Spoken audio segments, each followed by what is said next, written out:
Asan-dahalo indray fanafihan-dahalo izay nahaverezana omby 700 bao izao fa niverina taorian'ny adimafy izay natao izany omby 700 izay voroban'ny dahalo izany tany mampikony moa no nitranga ity tantara ity tamin'ny talata 12 aprily lasa teo iny ka nipitsipitsy ny mahakasika an'izay ny fakafakaina amintsika atao anatin'ity vidéo ity ka manasa antsika rehetra anaraka an'ity vidéo ity hatramin'ny farany.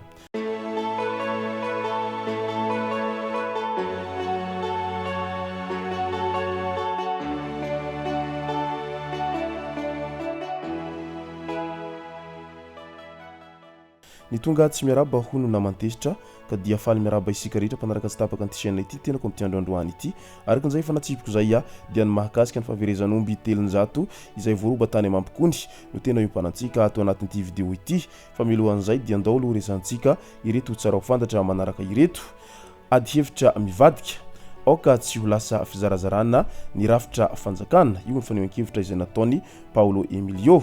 naneho ny hevitra i Paolo Emilio raha olona rivo sy olona valina manoloana ny ady hevitra momba ny état fédéral, état unitaire, état régional ary décentralisation effective izay lazaina fa efa mivadika ho faux débat amin'izao fotoana izao no mafisiny fa tsy misy ny maharatsy ny fahaleovantenan'ny faritany sy ny faritra saingy raha tsy voafesy tsy voazava tsara ny ady hevitra dia mety hiteraka fahasahiranana ho an'ny firenena ihany koa. Miantso ireo manam-pahaizana izy mba hanazava mazava ireo rafitra samihafa hirosona ny tsy fahatakarana sy ny fahadisom-pantenana izay efa matetika hita ao Madagasikara. Nilaza ihany koa izy fa tsy tokony hangina raha toa ka misy loza mety hitranga satria adidy amin'ny maha-olom-pirenena sy ny mpanabe izany rehetra izany. Azo tanterahana daholo ireo rafitra rehetra ireo raha hainy malagasy ny mampihatra azy saingy mampanahy ny fironana hanova ny ady hevitra ho resaka foko côté Smirna izay tsy tokony ho hisy toerana amin'izany velively aoka ho ady hevitra ara-potikevitra sy ara-tsaina no atao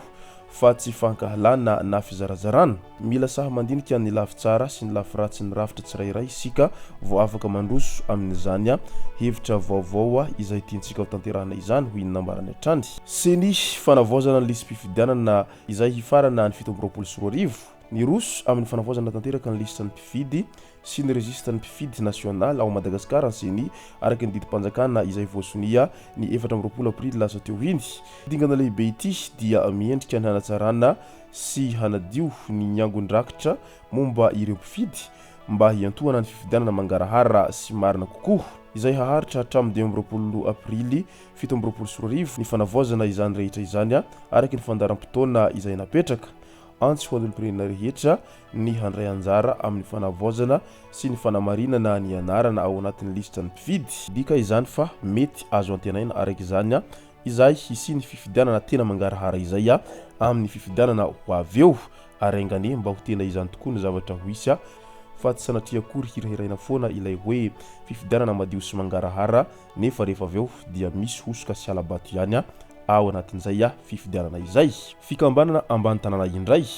isorona ny olony TMS ao amin'ny commune urbaine Antananarivo nivory teny amin'ny kianjan'ny kanto Mahamasina tamin'ny andron'ny alakamisy 3 aprily ny fikambanana ambany tanàna ka naneho ny fitakiana mba hanesorana tsy ho ao anatin'ny commune urbaine Antananarivo ireo olona avy ao amin'ny TMS sy ny firongon'izy ireo amin'ny fitantanana. Nambarany fa mandelengelina ny fitoniana sy ny fahombiazana asa fampandrosoana ny fisin'ireo olona ireo ka ilaina ny fanadiovana mba hahafahana miasa ampahombiazana sy mangarahara kokoa. Mitaky ny fandraisana andraikitra haingana avy amin'ny tompona andraikitra izy ireo ary manantena vahaolana mazava ho an'ny tombotsoan'ny mponina Antananarivo ao anatin'izay fanesorana ireo olony TMS ao anatin'izay commune urbaine Antananarivo izay. Andao amin'izay ho resantsika ny mahakasika an'ity fahaverezan'ny omby 700 izay voarobany dahalo tany mampikony ity. Nitrangana fanafihan-dahalo mahery vaika tao Andranolava distriktan'ny mampikony ny talata 12 aprily lasa teo iny ka omby misa 700 no lasan'ireo jolahy tamin'ny voalohany. Raikitra ny fampitifirana teo amin'ireo dahalo sy ny mpitandro ny filaminana saingy resiny maronisa ireo farany. Nisy ny naratra tamin'izany potika sy ny doran'ny dahalo ny moto izay nampiasaina ary lasan'izy ireo ny omby tao anatin'izay fanafihana izany. Tsy nanaiky lembenana nefa ny mpitandro ny filaminana fa niantso fanamafisana avy hatrany sady ny karakara ireo naratra nampandrenesina ny hery rehetra manodidina ary napetraka ny velam-pandrika teny amin'ireo lalana mety tsoahan'ireo dahalo ireo. Ny maraina mpitsininy teo amin'ireny ranony Marjao be marivo fokotany Antsiradava dia raikitra indray ny fampitifirana resy tosika fanondroany ny mpitandro ny filaminana tamin'ny voalohany saingy noho ny tonga ny hery fanampiny dia nivadika ny raharaha. Dahalo efatra no maty voatifitra ny ambiny nandositra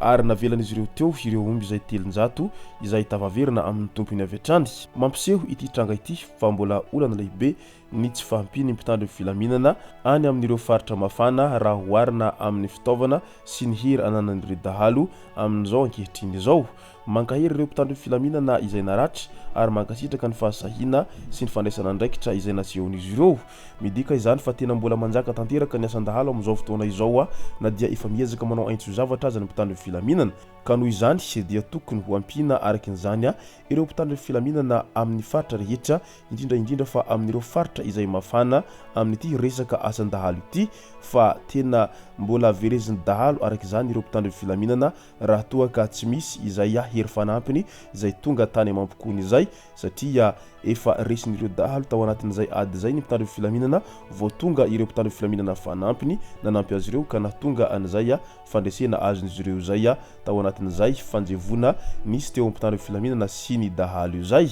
ka dia mankahery hatrany ary manentana hatrany ny voaka rehetra mba ho tony sy ho mail lalandava ao anatin'ity resaka tsy fandriam-pahalemana ity fa tena mijaly saina isan'andro ny voaka malagasy ao anatin'izay tebiteby lalina iainana ao anatin'izay resaka tsy fandriam-pahalemana izay. Noho izay dia ilana ezaka be dia be araka izany ny fanampina ny mpitandro ny filaminana any amin'ireo faritra tena mahamay eto amin'ny tany sy ny firenena fa tsy sanatria akory hivangongo an-tanan-dehibe avokoa ireo mpitandro ny filaminana nefa any amin'ny faritra ambanivohitra any dia miaina tebiteby lava isan'andro vaky izao ary mahatsapa fa mandry ny ranantsy ireo vahoaka izay miaina sy monina any ambanivohitra any hanika voatohintohina hatramin'ny fiarian'izy ireo ao anatin'izay resaka tsy fandriam-pahalemana izay